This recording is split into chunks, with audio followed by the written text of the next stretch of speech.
Gracias por recibirnos en sus hogares. Como todas las semanas, esta vez volvemos a tratar de whisky. Me acompañan como siempre Francesco y José, de quienes ya no vale presentarlos, puesto que son conocidos por todos ustedes. Esta vez vamos a continuar hablando del whisky japonés. El whisky nació en Escocia, Irlanda, ya hemos discutido un poco de eso. La ancestral Japón, ¿cómo llegó a producir whisky? Empecemos. Bueno, hola con todos. Efectivamente, el whisky japonés hoy en día es considerado uno de los mejores del mundo, ya que gana premios prácticamente todos los años, inclusive los mejores blendeds, los mejores single malts del mundo. Son galardonados año a año los japoneses, y se ve un poco a que la historia es curiosa, ¿no? Que parece que uno de los whiskies tradicionales que se toman aquí en Ecuador llegó en el año 1910 a Japón, y cuando llegó los japoneses se volvieron locos, les encantó, les fascinó y decidieron replicarlo. Entonces fue ahí cuando un inversionista que tenía una farmacéutica que se llamaba Shinjiro Tori contrató a un ingeniero químico que se llamaba Masetaka Taketsuru y le dijo: váyase a Escocia, aprenda el negocio. Y Masetaka Taketsuru sufrió un poco porque los escoceses no son disciplinados y matemáticos como los japoneses. Entonces cuando les decían, pues bueno, ¿cuánta cebada le pongo?, ellos decían, pues ponle un poquito ahí de cebada. Entonces medían de una forma muy artesanal, hasta que durante esos 2 años que estuvo Taketsuru en Escocia, encontró una pequeña destilería que se llamaba Hazelburn, que todavía funciona, en la cual había un laboratorio, copió la receta, regresó a Japón y comenzaron a producir whisky. Pero, ¿copió solo la receta o algo más? A mí me decían que uno de los registros de las destilerías más prolijos existentes sobre destilerías escocesas está en Japón. O sea, que claro. Mr. Taketsuru, ¿cómo dijiste? Taketsuru había copiado tornillo por tornillo. Claro, como los japoneses son, como decía José bien, bastante orientados cuando se ponen un objetivo, obviamente no era suficiente con una destilería o con una técnica, ¿no? Entonces estudiaron un poco todas las técnicas e intentaron replicar no solamente lo que hacía una destilería, sino replicar paso a paso todo el proceso. Desde la forma de los alambiques, inclusive llegaron a comprar los alambiques en Escocia, desmontarlo pieza a pieza, llevarlo a Japón para volverlos a montar allá y que fueran del mismo tamaño, forma y todo eso, y hasta encontrar una localización que fuera parecida a Escocia, tanto por altitud como por tipo de terreno, tipo de clima. Entonces al final se decidieron poner la primera destilería, se puso a las afueras de Kioto, en una parte montañosa donde hay una de las mejores aguas del mundo. De hecho, una anécdota interesante es que uno de los, como saben, los japoneses son fanáticos del té también, aparte que del whisky, y uno de los sommeliers de tés más reconocidos a nivel mundial puso ahí su empresa de tés, justo por la calidad del agua que era tan buena. Si estamos situados en 1920, correcto, ¿por qué razón desde esa época hasta hace probablemente 15 o 20 años atrás el whisky japonés no se conocía en el mundo? Realmente se debe mucho al consumo interno. Japón es un gran consumidor de whisky, aparte de productor de whisky. Cuando el whisky japonés salió de la isla hacia los mercados estadounidenses, se empezó a popularizar muchísimo por su suavidad, por los aromas florales, frutales. Ellos inclusive tienen un tipo de madera especial que se llama Mizunara, que luego un gran número de años le da un sabor increíble al whisky. Como bien decía Francesco, ya en 1924 sale el primer whisky destilado de la destilería Yamazaki, y ahí es cuando Taketsuru se separa de Tori y le dice: ya te enseñé a hacer whisky, ahora me voy y pongo mi propia destilería, que se llama hasta el día de hoy Nikka, que es la competencia de Suntory. De hecho, también es curioso cómo se introduce el whisky japonés en el mercado estadounidense. De hecho, al principio era importado exclusivamente para los inmigrantes japoneses en Estados Unidos. O sea, era un consumo solo para la comunidad japonesa que vivía allá. Y era considerado por los americanos no lo conocían y no lo consideraban para nada. Era considerado como un producto de nicho y casi étnico, digamos, se podría decir, entre comillas. Y de casualidad, algunas muestras de estos whisky japoneses llevan a una revista especializada de whisky en los años 80, que se llama Whisky Magazine, ahí en Estados Unidos, y el director de la revista, empieza a darlo a probar a sus catadores, pero como catas ciegas, para no influenciarlos con prejuicios. Y empezó a notar que sin saber que era japonés, pensando que era lo mejor escocés, le daban puntuaciones más altas que a los propios escoceses. Entonces de ahí empezó a decir, entonces a lo mejor este producto tiene calidad, no es solo para los inmigrantes. Y de ahí empieza poco a poco a hacerse hueco, a hacerse nicho en el mercado de Estados Unidos. Si al principio el whisky japonés es una especie de copia del whisky escocés, ¿qué características tiene que lo vuelvan en realidad diferente a un escocés? O sea, ¿qué es lo que percibe un consumidor diferente cuando prueba un escocés que cuando prueba un japonés? De hecho, a mi paladar son muy parecidos. Son muy parecidos a los whiskies, entre una mezcla entre los Highlands y los de Speyside, porque son muy florales, son muy frutales, son súper ligeros, facilísimos de tomar. Muy aparte que los japoneses, y esto es una cuestión también de trivia cultural, los japoneses cuando promocionan su whisky son uno de los pocos países que lo hacen promocionándolo con hielo. Y esto se debe a que biológicamente ellos han descubierto que no tienen la misma capacidad que el mundo occidental para procesar el alcohol. Entonces, obligatoriamente te lo sirven con hielo para que no te emborraches, debido a que los japoneses tienden a tener menos capacidad de aguante que las personas del mundo occidental. Francesco, ¿en las normativas para producir whisky en Japón son muy diferentes a las escocesas o siguen siendo similares? Son prácticamente la misma, o sea, han copiado también la normativa, o sea, tiene que tener mínimo 3 años en barrica, estar destilado, envejecido y embotellado en Japón, igual destilado por ley a máximo 94.2 grados, aunque normalmente es mucho menor.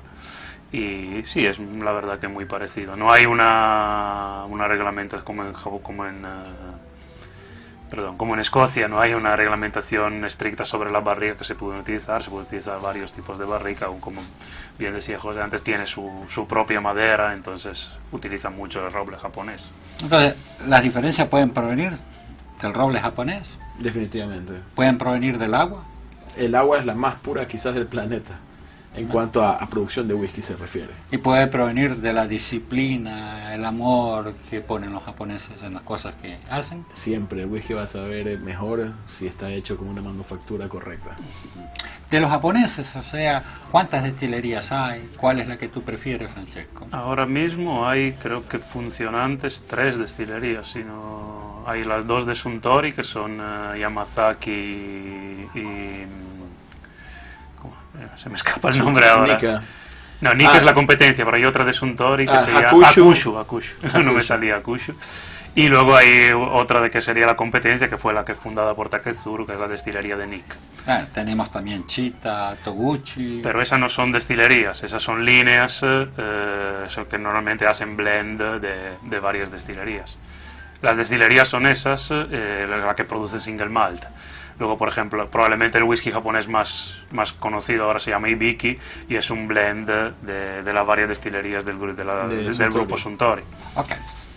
Al volver, seguiremos hablando más sobre este fascinante mundo del whisky.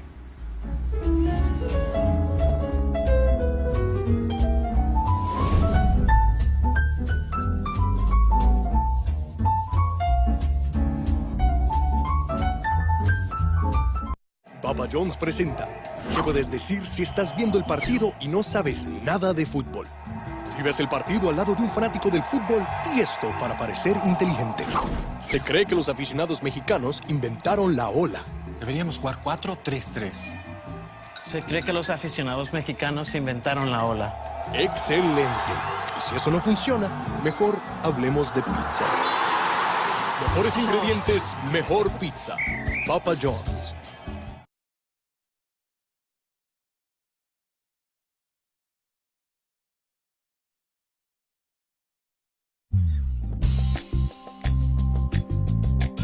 Aroma, sabor y color. Misterios que no se resuelven fácilmente. Descúbrelos con nosotros, los expertos. Acompáñanos a disfrutar estas experiencias en Guayaquil Tasting Club. Todos los viernes, 14 horas, aquí, en Max TV.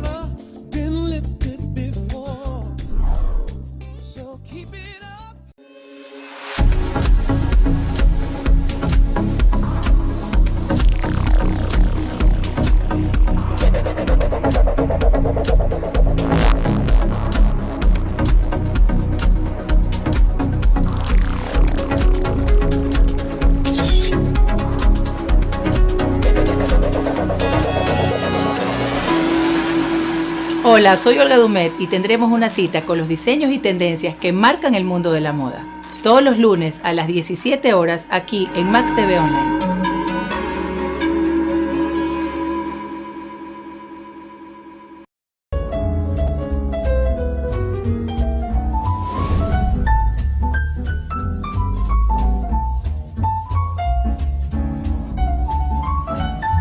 El whisky no solo llegó a Japón, sino que se regó por casi todos los lares del mundo.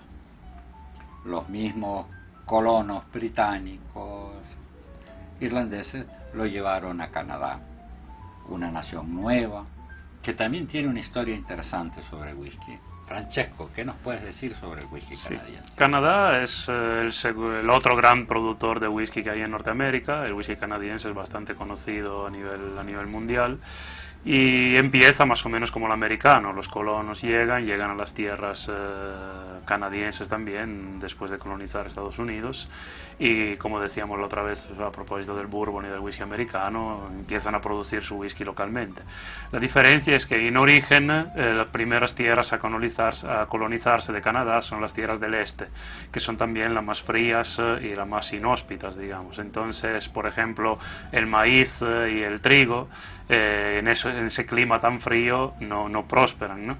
Entonces al principio se utiliza más el centeno, que es una planta más resistente a las intemperies, entonces que era más disponible en esas zonas. Luego, con el pasar de los años, los colonos descubren que al oeste de Canadá hay tierras un poco menos inhóspitas y menos frías, entonces ahí empieza también a utilizarse más el maíz en este tipo de whisky. Uno podría asociar el whisky canadiense como de centeno, pero no necesariamente es cierto. Entonces, claro, en la actualidad hay también whisky de maíz, y como pueden tener exactamente parte de alcoholes derivados del trigo. Al día de hoy es debido a eso, hay una asociación muy fuerte entre centeno y whisky canadiense, que es debida principalmente a dos factores. Uno, el que ya expliqué, que al principio sí se utilizaba el centeno porque era lo único que había disponible, y la segunda es que la reglamentación del whisky canadiense no es estricta al respecto. O sea, se puede, por ejemplo, poner rye whisky en la botella sin tener un porcentaje mínimo de centeno en la mezcla. O sea, hasta un whisky que pueda tener un 5 o un 10% de centeno puede venir etiquetado como whisky de centeno, sin serlo en realidad. José, o sea, sí, generalmente uno asocia al whisky canadiense como un rye whisky, como un whisky de centeno, pero suelen tener otro tipo de cosas. ¿Qué diferencia hay si siguen siendo mayoritariamente maíz con respecto a un bourbon americano? Sí, básicamente la diferencia que yo le encuentro, sobre todo en el paladar, es lo dulce que es el whisky canadiense frente al bourbon americano o al Tennessee whisky. Y convengamos algo, tanto el bourbon como el Tennessee whisky son whiskies un poco dulces, pero van muy de la mano con sabores aciruelados. Más bien los canadienses, respetando un poco la tradición canadiense, tiene mucho sabor de maple, de miel, sabores azucarados, de melaza. Entonces creo que la principal diferencia sea esa. Y por otro lado, otras expresiones de whisky canadiense tienen ese dulzor picante del centeno. Entonces el bourbon yo lo interpreto más como vainilla, banana, bronceador en cambio. Okay. Hablando otra vez del rye, o sea, el rye ya no es un distintivo en sí del whisky canadiense. No, sigue siendo un distintivo en el sentido que por cómo se está estructurado el whisky canadiense, digamos que tiene una base que puede ser aún por mayoría de maíz sobre todo, pero es una base muy neutra. Entonces, aunque el porcentaje de centeno sea poco en proporción a la mezcla total, es el que le aporta la cantidad mayor de sabor, en realidad. Una pregunta más. ¿Hay el prefiltrado del alcohol después de destilado o no, como pasa con el Tennessee Whiskey en el caso de En el caso del whisky canadiense no es reglamentado como en el Tennessee Whiskey, es la discreción del destilador. Como decíamos antes, por ejemplo, la regla del etiquetado del rye no es tan estricta, pero sí el whisky canadiense tiene también obviamente sus reglas para poder ser etiquetado como whisky canadiense. La principal de ellas es que tiene que estar añejado 3 años en barrica, igual que el whisky escocés o el irlandés, por ejemplo, pero no hay especificaciones sobre cómo tiene que ser esa barrica. O sea, puede ser nueva, puede ser utilizada, esta discreción de la destilería, a diferencia de, por ejemplo, del bourbon, que exige que sea barrica nueva. Y en la práctica, José, ¿utilizan barricas nuevas o utilizan, como el resto del mundo, barricas que contuvieron ex-bourbon o cualquier De todo, otro? de todo. De hecho, creo que por estas propiedades legales del whisky canadiense se le podría denominar el más blended de los blendeds. Es la capacidad de poder jugar entre los cereales con los que se fabrica el whisky. Te permite decir que definitivamente estamos ante un whisky de mezcla. También una cosa interesante histórica, digamos, del whisky canadiense. Hablamos en el episodio anterior del prohibicionismo, de la ley seca, y de cómo afectó negativamente al bourbon, obviamente por el cierre de toda la destilería que se hicieron ilegales de un día para otro, ¿no? Pero ahí, al revés de la otra cara de la moneda, comentó: la desgracia de uno es la suerte de otro. Entonces eso fue un impulso muy grande para el whisky canadiense, porque obviamente en el momento que empieza la ley seca, Estados Unidos tiene que contrabandear todo su whisky, y lo más cerca que tienen es el whisky canadiense. Entonces gran parte del whisky durante la era de la prohibición que se bebía en todos los speakeasy de Estados Unidos era whisky canadiense contrabandeado por el norte de la frontera. Por ejemplo, hay un río cerca de la ciudad de Detroit que se llama igual el río Detroit, que pasa justo entre la frontera canadiense y de Estados Unidos, que cambia el nombre en esos años y empieza a llamarlo Booze River, o sea, sería el río del alcohol, porque a través del curso del río contrabandeaban todas las barcazas con todas las barricas de bourbon de contrabando por Estados Unidos. De canadiense de contrabando para Estados Unidos. Qué interesante. Bueno, los canadienses también están ganando múltiples premios en los últimos años, al igual que los japoneses y cosas. ¿Qué marcas han logrado tales prestigios y qué características tienen? Bueno, las más conocidas son Crown Royal y Canadian Club. Crown Royal tiene un perfil muy dulce en sus expresiones bases comunes, aunque ellos tienen también las expresiones netamente de rye, que, como explicaba Francesco, no necesariamente significa que tengan una mayoría del 51% de rye. Y Canadian Club, en cambio, tiene sabores más herbales, ¿no? De césped recién cortado, tabaco, etcétera. Todavía no hemos hablado de whiskies de otras latitudes. Entre las latitudes que hemos tomado en consideración en este y los anteriores programas, ¿whisky de qué región del mundo te quedas vos, Francesco? Bueno, hay whisky de la India, que son... Me refería a tu selección personal de entre las regiones que hemos hablado. ¿Te quedas con un japonés, te quedas con un americano, te quedas con un canadiense? Al primer puesto me quedo con los escoceses de Islay, que hablamos la otra vez, los que son más ahumados, más turbosos. ¿Y en tu caso? Exactamente los mismos. Bueno. Sí. Igual la medalla de plata, pero la daría al bourbon. Yo en cambio los japoneses, sí. Ok. Habrá muchísimo más que discutir todavía. Debemos avanzar a otras latitudes. La India, que fue colonia británica, también produce buenos whiskies y tiene whiskies que figuran entre el top de los más vendidos en los últimos años. Pero todo aquello lo veremos en el siguiente programa. Muchas gracias por recibirnos.